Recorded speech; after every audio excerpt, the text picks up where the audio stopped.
द्वितीय विश्व युद्ध ने इंग्लैंड में श्रमिकों की कमी पैदा कर दी। इसलिए उन्होंने अपने खेतों और कारखानों में काम करने के लिए बड़ी संख्या में श्रमिकों को भारत से स्थानांतरित करना शुरू कर दिया। पंजाब के कई युवाओं ने इंग्लैंड में अपना जीवन बनाने के इस अवसर का लाभ उठाया। जल्द ही इसने अन्य युवाओं को यूके में प्रवास करने के तरीके खोजने के लिए प्रेरित किया। 1962 के राष्ट्रमंडल आप्रवासन अधिनियम ने प्रवासन को समाप्त कर दिया। अब इंग्लैंड जाना कठिन था, लेकिन सपना कायम रहा।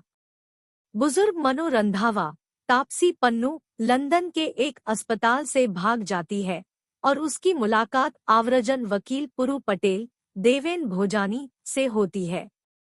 मनु भारत के लिए वीजा चाहता है, लेकिन पुरु का कहना है कि उसके पिछले कार्यों के कारण उसे भारतीय वीजा मिलना मुश्किल है।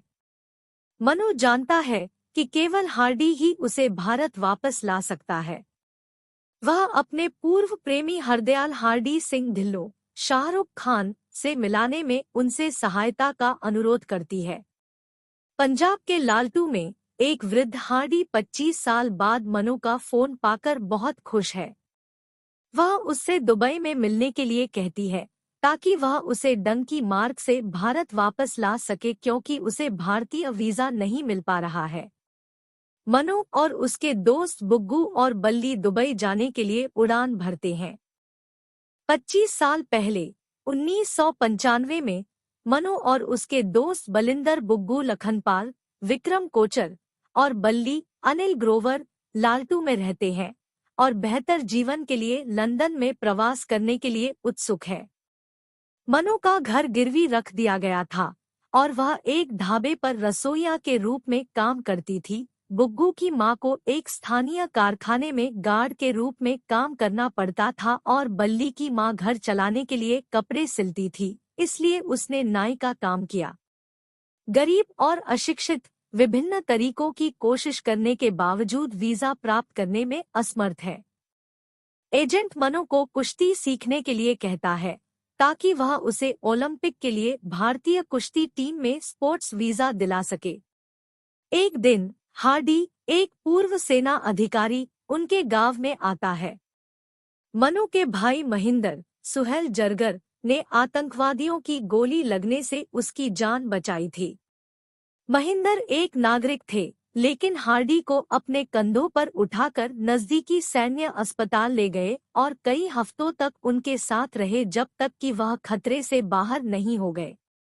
हार्डी अपना निजी सामान वापस करने आया था, लेकिन उसे पता चला कि महिंदर की एक दुर्घटना में मृत्यु हो गई है, जिससे मनु और उसके परिवार की आर्थिक स्थिति खराब हो गई है।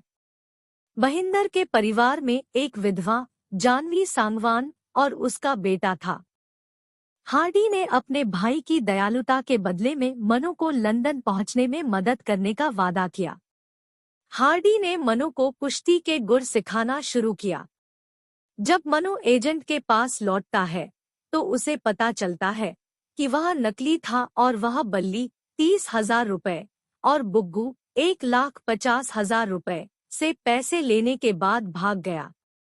बुग्गू को फर्जी डिग्री के साथ डॉक्टर बनने के लिए कहा गया था, लेकिन वह आव्रजन अधिकारी के सरल सवालों में असफल हो गया। बल्ली को ब्रिटेन के एक नागरिक से शादी करने के लिए कहा गया था, जो कथित तौर पर भारत में था, लेकिन पता चला कि कई अन्य पुरुषों ने उसी महिला से शादी करने के लिए अपने एजेंटों को भुगतान किया था, जो कभी अस्तित्व में ही नहीं थी। जब हार्डी ने उन्हें बताया कि IELTS परीक्षा पास करने से यूके का छात्र वीजा प्राप्त करना आसान है, तो वे गीतू गुलाटी, बोमन ईरानी द्वारा पढ़ाए जाने वाले IELTS कोचिंग क्लास में दाखिला लेते हैं, जहां उनकी मुलाकात सुखी, विक्की कौशल से होती है।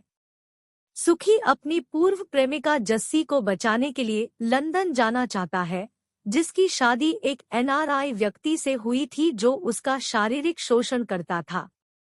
जब गीतू कक्षा में हार्डी का मजाक उड़ाती है, तो मनु उसके लिए खड़ा होता है और उसका बचाव करता है। वह कहती है कि एक अच्छा शिक्षक हार्डी की तरह होता है, जो छात्रों पर हंसने के बजाय उनका हाथ पकड़ता है और उन्हें अभ्यास कराता है। हार्डी को मनु से प्यार हो जाता है। चूंकि गीतू एक प्रभावी शिक्षक नहीं है, हार्डी एक सामान्य भाषण लेकर आता है जिसे बोलने की परीक्षा में किसी भी विषय के विरुद्ध दिया जा सकता है और हर किसी को इसे याद करवाता है। लेकिन IELTS परीक्षा सभी के लिए अलग अलग होती है। केवल बल्ली को सामान्य भाषण का उपयोग करने का अवसर मिलता है। अंततः बल्ली परीक्षा में सफल हो जाता है और बाकी सभी असफल हो जाते हैं। एक बार लंदन में बल्ली ने एक बड़े घर और एक कार के सामने अपनी तस्वीरें भेजी, जिससे भारत में उसके दोस्तों और परिवार को विश्वास हो गया कि उसने ब्रिटेन में कुछ बड़ा कर लिया है। वह सुखी को यह भी बताता है कि सुखी के IELTS में असफल होने के बारे में जानने के बाद जस्सी ने आत्महत्या कर ली है, जिसके कारण सुखी ने आत्मदाह कर लिया। सुखी की मौत से आहत हार्डी ने मनु और बुग्गू को खुद डंकी मार्ग से लंदन ले जाने का वादा किया। डंकी गधा मार्ग का देसी संस्करण है, उन लोगों के लिए जो बिना वीजा के अवैध रूप से ब्रिटेन में प्रवेश करते हैं। पाकिस्तान, अफगानिस्तान, ईरान और तुर्की के माध्यम से एक विश्वासघाती यात्रा के बाद, जिसके दौरान ईरानी सुरक्षा बलों द्वारा उनके साथियों में से 3 पंपी, दीवांशु गंभीर, गुलाब, विष्णु कौशल और चमेली कोमल सचदेवा को मार दिया जाता है, हार्डी मनु को यौन संबंध बनाने से बचाता है। हमला किया। समुद्री यात्रा के अंतिम चरण में मनु, हार्डी और बग ने एक मालवाहक कंटेनर में 27 दिन बिताए, जहां की स्थितियां सीवर से भी बदतर थी। अंत में वे लंदन पहुंचते हैं, जहां उनकी मुलाकात बल्ली से होती है, जो एक जीवित मूर्ति के रूप में काम कर रहा है। बल्ली उन्हें अपने साथ उस स्थान पर ले जाता है जहां वह रहता है, जहां उन्हें पता चलता है कि जो तस्वीरें उसने भेजी थी वे नकली थी और वह वास्तव में ब्रिटेन में अकेले रह रहा है और कई अन्य लोगों के साथ एक छोटा सा जर्जर घर साझा करता है। अवैध आप्रवासी बंक बेड में सोते हैं और पुलिस और आव्रजन अधिकारियों द्वारा खोजे जाने के लगातार डर में रहते हैं। वे मॉल और बड़े किराने की दुकानों में सफाई कर्मचारी के रूप में या वयस्क फिल्में बेचने के रूप में नौकरियां ढूंढते हैं। उनकी मुलाकात वकील पुरु पटेल से होती है, जो मनु को ब्रिटेन की नागरिकता पाने के आसान तरीके के रूप में दिखावटी विवाह करने की सलाह देते हैं। मनु अनिच्छा से 1000 पाउंड के लिए एक ड्रग एडिक्ट से शादी करने के लिए सहमत हो जाता है। पुरु का कहना है कि एक बार मनु नागरिक बन जाए तो वह नशेड़ी को तलाक दे सकती है और फिर बुग्गू और बल्ली को भी नागरिक बनाने में मदद कर सकती है। चर्च में शादी समारोह के दौरान ड्रग एडिक्ट द्वारा मनु को चूमने की कोशिश से हार्डी क्रोधित हो जाता है और वे झगड़ने लगते हैं, जिसके कारण बल्ली और बुग्गू के साथ उन दोनों को गिरफ्तार कर लिया जाता है। अदालत में पुरु उन्हें यह दावा करके देश में रहने के लिए शरण का अधिकार मांगने की सलाह देता है कि भारत में उनका जीवन खतरे में है। एक पूर्व सेना अधिकारी के रूप में हार्डी अपने देश के साथ विश्वासघात करने से इनकार करते हैं, लेकिन बाकी लोग शरण पाने और इंग्लैंड में बसने के साधन के रूप में सहमत होते हैं। हार्डी एक भावुक दलील देता है कि गरीबी या अभियोजन के कारण शरण से कोई फर्क नहीं पड़ता, लेकिन न्यायाधीश कानून का पालन करता है और गरीबी के अभिशाप के पीछे उस मानवीय त्रासदी को नजरअंदाज कर देता है। हार्डी को जल्द ही भारत निर्वासित कर दिया गया, जबकि बाकी ब्रिटिश नागरिक बन गए। शुरू में जीवित मूर्तियों के रूप में काम किया। वर्तमान समय में मनु हार्डी से कहती है कि वह घर वापस जाना चाहती है क्योंकि वह ब्रेन ट्यूमर से मर रही है। भारत ने उसका वीजा अस्वीकार कर दिया था क्योंकि उसने, बल्ली और बुग्गू ने भारत में शरण का दावा किया था। मनु ने यह भी खुलासा किया कि उन्होंने कभी शादी नहीं की और केवल हार्डी के लिए एक कार्ड प्रकाशित किया ताकि वह आगे बढ़े और भारत में वापस बस जाए।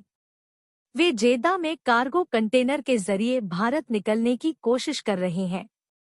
लेकिन एजेंट ने सऊदी आव्रजन अधिकारियों को एक कंटेनर में 4 भारतीयों के लंदन जाने के बारे में बताया। यह एक चाल थी। चारों को गिरफ्तार कर लिया गया है। अंततः वे आव्रजन अधिकारियों को यह विश्वास दिलाकर मूर्ख बनाते हैं कि वे अवैध रूप से लंदन की यात्रा करने वाले भारतीय नागरिक हैं। वे अपना नाम गुलाब, पंपी और चमेली बताते हैं, जो अभी भी भारतीय नागरिकों के रूप में सूचीबद्ध हैं, और भारत उन्हें वापस स्वीकार करता है। सऊदी आव्रजन अधिकारियों ने अदालत में साबित किया कि चारों भारतीय हैं और उन्हें वापस भारत आने वाली उड़ान में बिठा दिया। एक बार जब वे लालटू पहुंचते हैं तो मनु यह जानकर हैरान रह जाते हैं कि हार्डी ने उनके प्यार के कारण कभी शादी नहीं की। हार्डी द्वारा उसे प्रपोज करने के कुछ ही क्षण बाद मनु की बीमारी से मृत्यु हो जाती है। दुखी होकर हार्डी उसके हाथों में सगाई की अंगूठी डालता है और उसे गले लगाता है और शाम को दिवाली की आतिशबाजी देखता है। फिल्म एक उपसंहार के साथ समाप्त होती है कि लगभग 140 साल पहले दूसरे देशों की यात्रा के लिए कोई वीजा जारी नहीं किया जाता था।